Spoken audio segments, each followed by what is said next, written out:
71 में अगर हम तुम्हारे लिए पाकिस्तान के 2 टुकड़े कर सकते थे तो 24 में अपने हिंदू भाई बहनों के लिए, अपने साधु संतों के लिए बांग्लादेश के 100 टुकड़े कर सकते हैं। 100 करोड़ हिंदू महाकालेश्वर मंदिर से बदन पे भस्म रगड़ के ढाका के लिए निकल पड़े ना, तो तुम अपनी एंटी हिंदू राजनीति पर बहुत पछताओगे।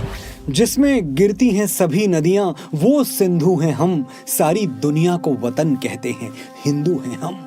100 अच्छाइयां हैं हम हिंदुओं में, लेकिन हमारी एक बुराई हमें कमजोर कर देती है। हम कभी एक होके नहीं रहते, एक होके नहीं चलते।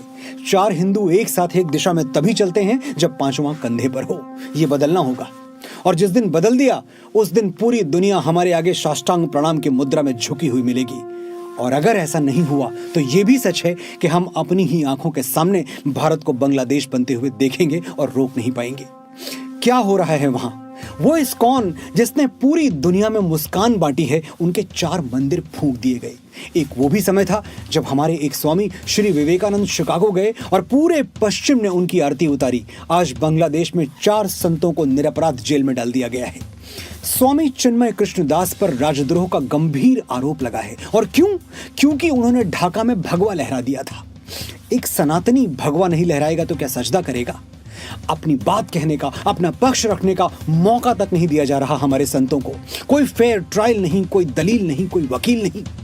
अगर उन्होंने सचमुच कोई अपराध किया है तो दंड दो उनको, लेकिन हिंदू होने का दंड हम स्वीकार नहीं करेंगे। ये अफजल गुरु के लिए ह्यूमन राइट्स मांगने वाले सूडो सेकुलर्स, ये तो किसी हिंदू के लिए ह्यूमन राइट मांगेंगे नहीं। हमें मांगना होगा, और मांगने से ना मिले तो छीनना होगा।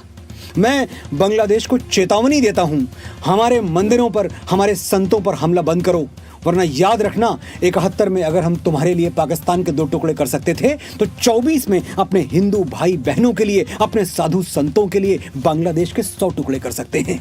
ना हमारी राजनीति अपाहिज हुई है, ना हमारी सेना। जितना बारूद हमारे फौजियों की बंदूकों में है, उतना ही महाकाल की भस्म में भी है। 100 करोड़ हिंदू महाकालेश्वर मंदिर से बदन पे भस्म रगड़ के ढाका के लिए निकल पड़े ना, तो तुम अपनी एंटी हिंदू राजनीति पर बहुत पछताओगे। 71 में हमने तुम्हें आजाद किया, फिर सर पे हाथ रखा, रोटी कपड़ा भेज के तुम्हें आबाद किया। लेकिन अब अगर तुमने हमारा एक भी मंदिर तोड़ा तो बर्बाद करने से पहले 2 बार नहीं सोचेंगे। सनातन का संधि प्रस्ताव स्वीकार कर लो। तुम भाई की तरह बोलोगे, हम भाई की तरह सुनेंगे, और जिहादी की तरह बोलोगे तो हिंदू की तरह जवाब देंगे। गणित तो पढ़ी होगी तुमने, हम 100 करोड़ हैं, तुम 17, यानी 1 1 पे 6 6। बाकी हिसाब खुद लगा लो। हर हर महादेव।